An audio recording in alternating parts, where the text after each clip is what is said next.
American പ്രസിഡന്റായുള്ള രണ്ടാം ഊഴത്തിൽ Donald Trump സ്വീകരിക്കുന്ന നിലപാടുകളെ ആകാംക്ഷയോടെയും ആശങ്കയോടെയുമാണ് ലോകം ഉറ്റുനോക്കുന്നത്. അനധികൃത കുടിയേറ്റ വിഷയത്തിൽ വിട്ടുവീഴ്ചയില്ലാത്ത കർക്കശമായ സമീപനം സ്വീകരിക്കുമ്പോൾ തന്നെ H-1B വിസകളുടെ കാര്യത്തിൽ ഭരണകൂടം കൂടുതൽ കൃത്യതയും സുതാര്യവുമായ നടപടിയിലേക്ക് കടക്കും എന്ന സൂചനകളാണ് വരുന്നത്. ഇന്ത്യയിൽ നിന്നുള്ള ആയിരക്കണക്കിന് ചെറുപ്പക്കാരാണ് പ്രൊഫഷണൽ മേഖലകളിൽ US-ൽ ജോലി ചെയ്യുന്നത്. അതുപോലെ തന്നെ നിരവധി വിദ്യാർത്ഥികളുടെ സ്വപ്നഭൂമിയും കൂടിയാണ് അമേരിക്ക. അതിനാൽ തന്നെ H-1B വിസ പരിഷ്കരണ നടപടികൾ ഇന്ത്യൻ പ്രൊഫഷനുകളിൽ കാര്യമായ സ്വാധീനം ചെലുത്തുമെന്നാണ് റിപ്പോർട്ടുകൾ. US-ൽ ഉന്നത വൈവിധ്യം അനിവാര്യമായ മേഖലകളിൽ ഒരു നിശ്ചിത കാലയളവിലേക്ക് വിദേശത്ത് നിന്ന് പ്രൊഫഷനുകളെ നിയമിക്കാൻ കമ്പനികളെ അനുവദിക്കുന്നതാണ് H-1B വിസ.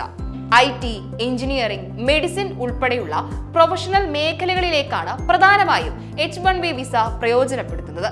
2025 ജനുവരി 17 മുതൽ H-1B വിസ പ്രോഗ്രാമിൽ കാതലായ മാറ്റം വരുത്തിയിട്ടുണ്ട്. വിദേശ പ്രൊഫഷനുകളെ നിയമിക്കുന്നതിൽ സുതാര്യതയും കാര്യക്ഷമതയും വർദ്ധിപ്പിക്കുക എന്നതാണ് ഈ മാറ്റം കൊണ്ട് ഉദ്ദേശിക്കുന്നത്. ഈ പരിഷ്കരണങ്ങൾ ഇന്ത്യൻ തൊഴിലാളികൾക്ക് ഗുണം ചെയ്യുമെന്നാണ് പൊതുവിലുള്ള റിപ്പോർട്ടുകൾ.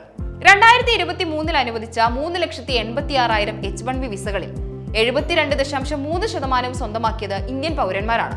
US സാങ്കേതിക മേഖലയിലെ നിർണായക ശക്തികളാണ് ആപ്പിൾ, മൈക്രോസോഫ്റ്റ്, ഗൂഗിൾ തുടങ്ങിയ കോർപ്പറേറ്റ് ഭീമന്മാർ. ഈ കമ്പനികളിലെ എക്സിക്യൂട്ടീവ് പദവികളിലുള്ള ഇന്ത്യൻ പ്രൊഫഷണലുകൾക്ക് H-1B വിസ പ്രോഗ്രാമിലെ മാറ്റങ്ങൾ ഗുണം ചെയ്യുമെന്നാണ് കരുതപ്പെടുന്നത്.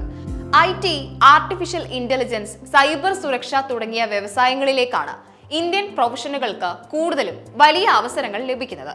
ഉന്നത വൈവിധ്യമുള്ള പ്രൊഫഷനുകളെ നിലനിർത്താൻ കമ്പനികളെ സഹായിക്കുന്നതാണ് പുതിയ പരിഷ്കാരങ്ങൾ.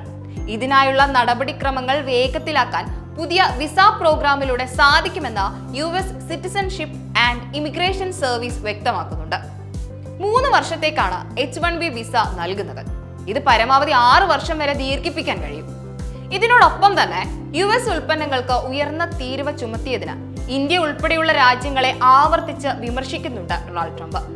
ഇന്ത്യയെ പോലുള്ള രാജ്യങ്ങൾ US ഉൽപ്പന്നങ്ങൾക്ക് ഉയർന്ന തീരുവ ചുമത്തുകയാണെങ്കിൽ വാഷിംഗ്ടണിനും ഇന്ത്യ ഇറക്കുമതിക്ക് സമാനമായ താരിഫ് ഏർപ്പെടുത്തുമെന്നും അദ്ദേഹം മുന്നറിയിപ്പ് നൽകി കഴിഞ്ഞു. ഈ സാഹചര്യത്തിലാണ് ഇപ്പോഴത്തെ അദ്ദേഹത്തിന്റെ പ്രഖ്യാപനങ്ങൾ ഇന്ത്യക്ക് ഭീഷണിയാകുമോ എന്ന തരത്തിലുള്ള ചർച്ചകളും നടക്കുന്നത്. പ്രസിഡന്റായി തിരഞ്ഞെടുക്കപ്പെട്ടതിന് പിന്നാലെ കഴിഞ്ഞ ഡിസംബറിൽ ട്രംപ് തന്റെ നയം വ്യക്തമാക്കിയിട്ടുള്ളതാണ്. ഇങ്ങോട്ട് ചുമത്തുന്ന നികുതിക്ക് അനുസരിച്ച് അങ്ങോട്ടും കിട്ടും എന്ന നിലപാടാണ് ട്രംപിന്റേത്. കൂടാതെ ബ്രിക്സ് കൂട്ടായ്മയ്ക്കും ട്രംപ് തീരുവയുടെ കാര്യത്തിൽ മുന്നറിയിപ്പ് നൽകി കഴിഞ്ഞു. ഇതും ഇന്ത്യക്ക് ഭീഷണി സൃഷ്ടിക്കുമെന്നാണ് റിപ്പോർട്ടുകൾ.